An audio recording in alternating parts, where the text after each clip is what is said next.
Alright, we're back again with another how-to counter video, and today we take on Mega Knight. I couldn't tell you why, but this is another card that people really seem to hate on ladder. It probably goes Elite Barbarians, then Hog Rider, and then Mega Knight for some reason. To me, Mega Knight's actually fine and not even strong right now, and especially because of the Legendary, I don't really see it as an issue on ladder at all.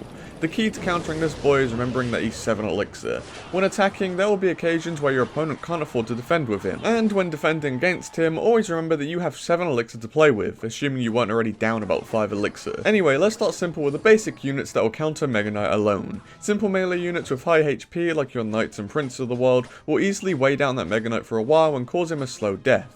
Even larger tanks that don't fight back, like golems and giants, can hold him down in the tower range until he eventually dies. Your most reliable bets after that will be higher DPS, but either lower health or more expensive units. Inferno Dragon or P.E.K.K.A. are prime examples, both countering the Mega Knight very well, but of course the Inferno Dragon won't distract, so will concede you some damage. Despite the Mega Knight being splashed, there are a few swarms that will stop him for different reasons. Skami spawns so many skeletons with so much DPS that even splash units like Mega Knight struggle to take them all out. Barbarians can get a nice enough surround to where it takes the Mega Knight ages to chew through them all, and raw recruits are naturally so spread out that they'll act as a counter troop also, with a few of them also popping into the other lane. Unlike the last video in this series on Hog Rider, I can't actually recommend most buildings to countering Mega Knights. Only Gob Cage, Inferno Tower, Expo, and Barbarian Hut are actually effective counters. The rest either don't counter him or just aren't worth the elixir trade. Range units like Bowler, Rascals, and Sparky will take him out too, but counting Rascals seems a little bit cheaty seeing as they have a tank in front of them that protects them for 1,500 HP.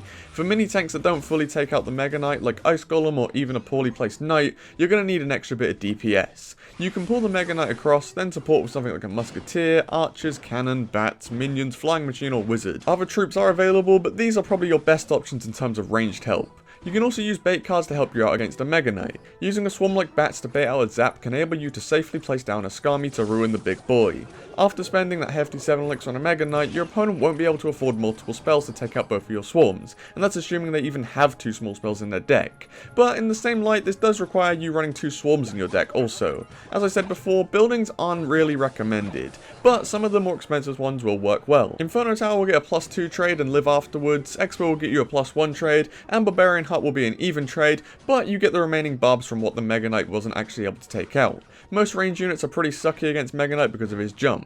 He'll simply close them down quick and mitigate the range advantage that they come with. Tanking with something that the Mega Knight cannot jump onto will result in a much better outcome, and is always recommended when having to use a range unit to defend against him. Just to end off this video, here are a few more tips of countering him in a general sense. Don't be too scared of the Mega Knight's basic DPS. He actually does very little, so little that he's about as effective as a miner in terms of normal DPS. You really want to just limit his jump, seeing as these get him somewhere fast with a lot of health and for double damage. Only make him jump if you're pulling him around in dual tower range, because he'll still be taking damage whilst he's stood there just charging up.